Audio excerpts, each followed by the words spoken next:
Hey, it's me, Steve. It is May 23rd, 2017. Time is 7:39. Temperature is 59 degrees Fahrenheit out. And today I'm going to talk about what's a rock and what's a mineral. Well, at least as geologists define them. Some words have been hijacked by other people to mean totally different things that they were not originally intended to mean, like chemical. But anyway, so what is a rock? Well, okay, we'll start with that, even though, Anyway, a rock is an aggregate of one or more minerals. That's all.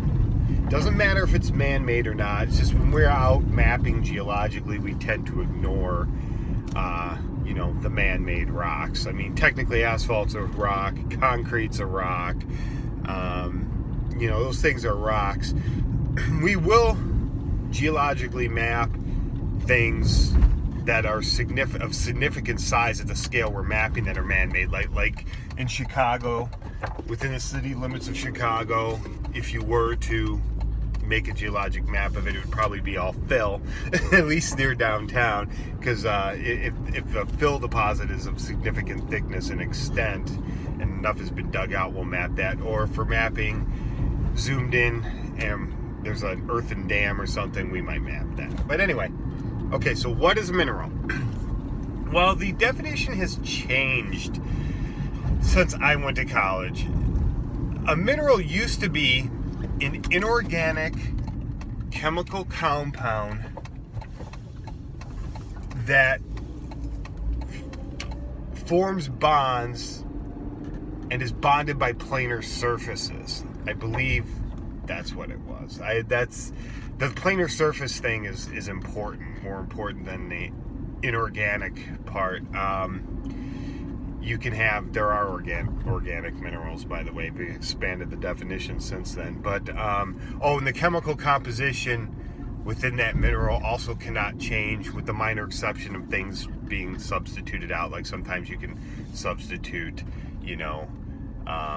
a magnesium for calcium or something like that. That's no big deal as long as the crystal structure stays. And that's another thing. Minerals will all have crystal structure. Some are microcrystalline, means you can't see the crystals without a microscope or electron microscope, and so they'll just look blobular. And even minerals that regularly form crystals will often form blobs. Quartz is one. So you get crystals. Okay, I'm going to show you some good ones, just a couple examples. This is Amethyst, which is just, as I've said before, purple quartz. It's from Thunder Bay, Ontario. It's from the Gunflint Formation, which is, I believe, 1.8 to 9 billion year old iron carbonate, although it's not very irony in this part. But that's at Amethyst, which is just purple quartz and forms hexagonal crystals. This is a geode from southern Indiana with calcite. These are all calcite crystals. A little closer, maybe you can see a little better. These also form hexagonal crystals. These look bladed. It's a type of hexagonal crystal that,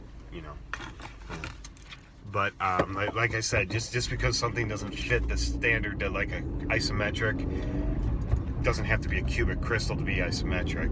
And I do have, this is something that has gotten me about when I went to school, we had 6 crystal systems. Okay, I had to write them down because I originally did this video and I kept forgetting the last one. We had triclinic, monoclinic, orthorhombic, tetragonal, hexagonal, isometric. The quartz and the calcites, hexagonal. Now, some people have sat there and said, no, there's one that's closely tied to hexagonal that's called trigonal.